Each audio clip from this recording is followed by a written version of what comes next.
It's Chris with Rockin Farm. I've got a little bit of an unboxing to do, although it's not really an unboxing because these came in while I was down at my mama's house. I had to have my daughter open them up and spread them out. But we got our onion sets in.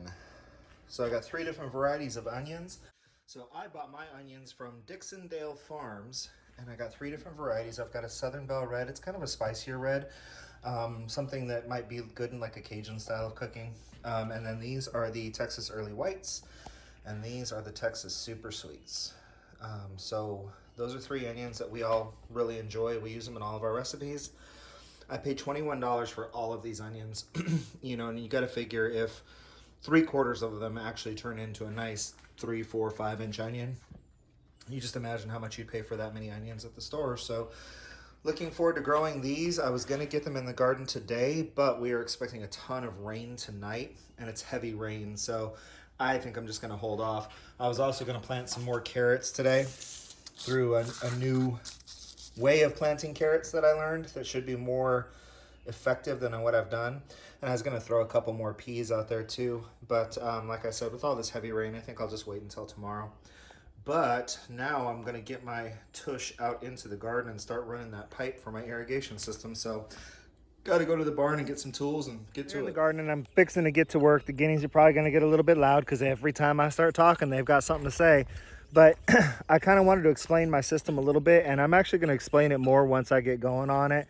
I'm not gonna do the whole process of y'all sitting here and, I mean, I'm sure everybody knows how to put together the little connects from when we were schools and or when we were kids in school, and that's all that putting together PVC pipe is. So, but I wanted to explain, for if I had my druthers and could just do anything I want, I'd run me some power.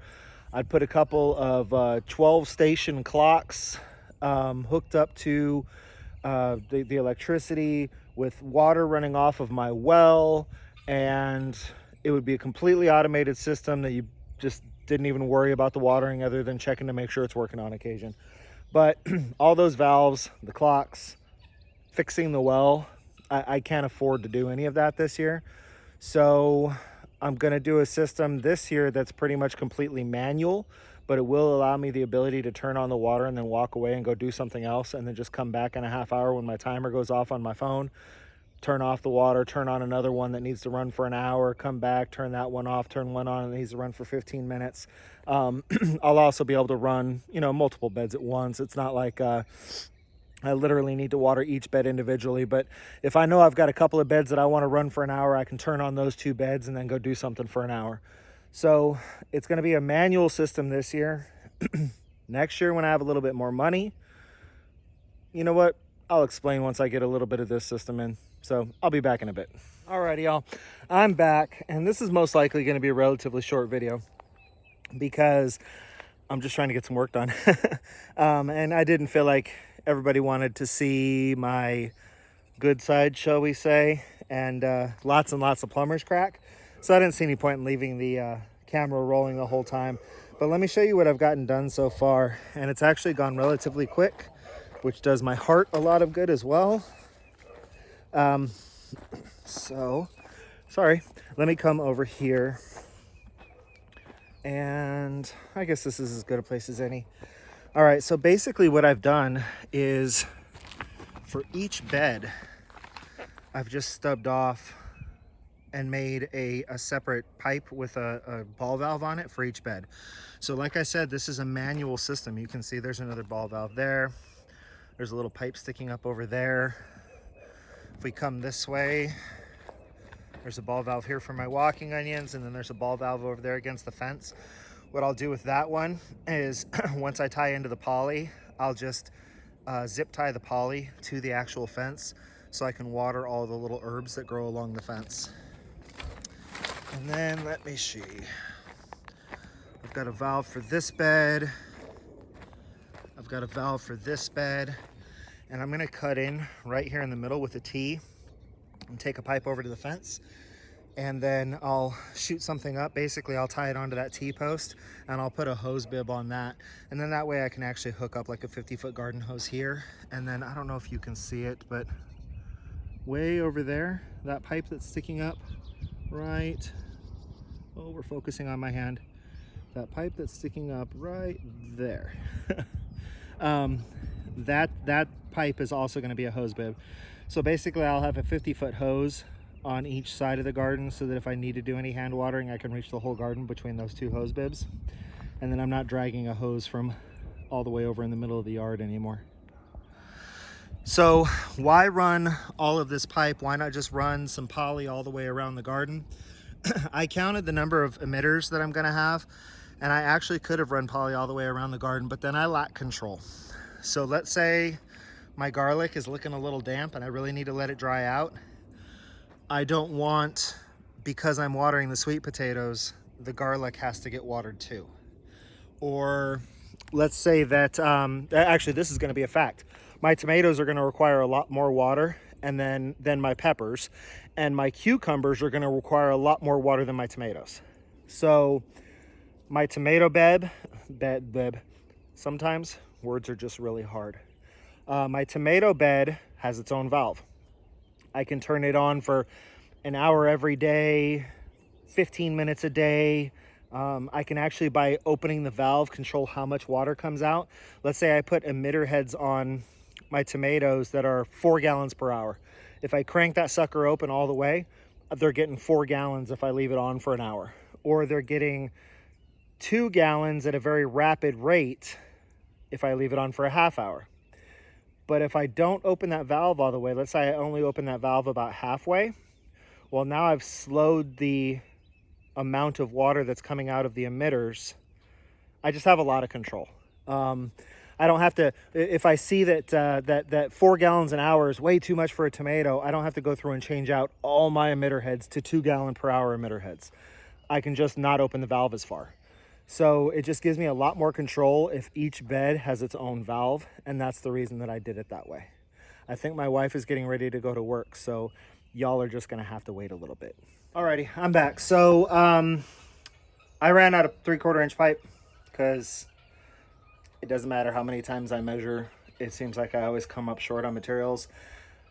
Someday, hopefully, I'll be at that point of luxury where I can just get twice as much as I think I need, and then I know I'll have enough. But for now, I was trying to get, just right around the amount I thought I'd need. Some spare parts to do repairs, but not, a whole ton of stuff left over. And I probably came up a whole 10 to 12 sticks short, so I'm going to go get 15. And that's about all I can get done for right this second. I'm not saying this is the end of this video. I have a feeling that I'll be back, so I'll see you in a little bit. Well, I'll tell y'all what, I'm losing light here.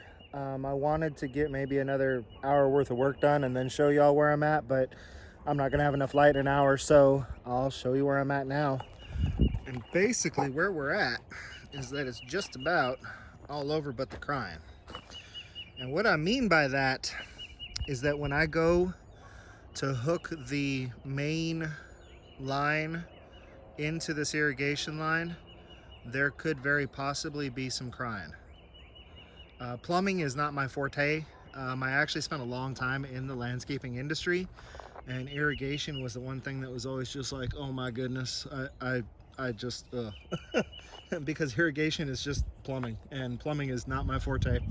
So you can see how we drop down to a 1/2 inch poly pipe out of these pipes. So manual valve, I'll just come out here. This will be in the off position, and I'll come in here and turn this on and water my asparagus. Set a timer so that I don't forget, and come back and turn the asparagus off. And I can water one asparagus beds or both. This is that pipe I was telling you that's gonna run along the fence, and I'll have little drip lines that drop down to like this dewberry, sage, oregano. These little dark spots right here are all gonna be marshmallow. That's dormant marshmallow right there, that stick looking thing. And I got amongst the weeds here a semi-dormant, but not totally dormant, because this is all mint here. This is just all dead mint sticks, but you can see the mint's coming back. I just got to get in here and do some weeding. There's the line for my garlic. So obviously I need to stretch these lines out and let some sun get to them, and put a little stake down on the end and put end caps on them. And then I will hook, I'll have to experiment a little bit. I've got soaker hose, 1/4-inch soaker hose. I've got 1/4-inch drip lines. I've got 1/4-inch solid lines that I can put drip emitters on. So I'm thinking that, like, for the garlic, the drip lines will probably work well. Same for the sweet potatoes, which will be here. Obviously, I'll run individual lines with emitters for these herbs. For the walking onions, I'm thinking drip lines. But for like my buckets where I have like my cilantro and stuff, you can see like this is chamomile starting to come in here. So I'm thinking I'll run a line of soaker line around that. So I'll have to do some experimenting and find out what's going to work best for each area. I might run some soaker line over here in the carrot and beet bed. If it's too wet, then I'll switch it over to drip line. But I also have the ability to control how much water comes out with that valve. So we'll have to see. We'll be playing with the watering. But by and large, the system is in. I need to keep running the pipe out to the main water source, which is just the other side of the well house there. Hopefully at some point I'll get that well up and running, and then I'll actually be connecting it to the well house. And then other than electricity, I won't be paying for the water that waters my garden. And it won't have chlorine in it. So we're just about there. I'm feeling really good because this was one of my major stress points. Y'all know that. And I would say it's about 90% done. The other 5% is running straight pipe and then connecting it to the main water source. And the other 5% beyond that is when we actually plant, coming in here and attaching all of the drip emitters and drip lines and stuff like that. So, like I said, it's just about all over but the crying. But there's a pretty good chance that there could be some crying because a plumber. I am not. So I'm going to cut this video here, edit it. Hopefully it's enough.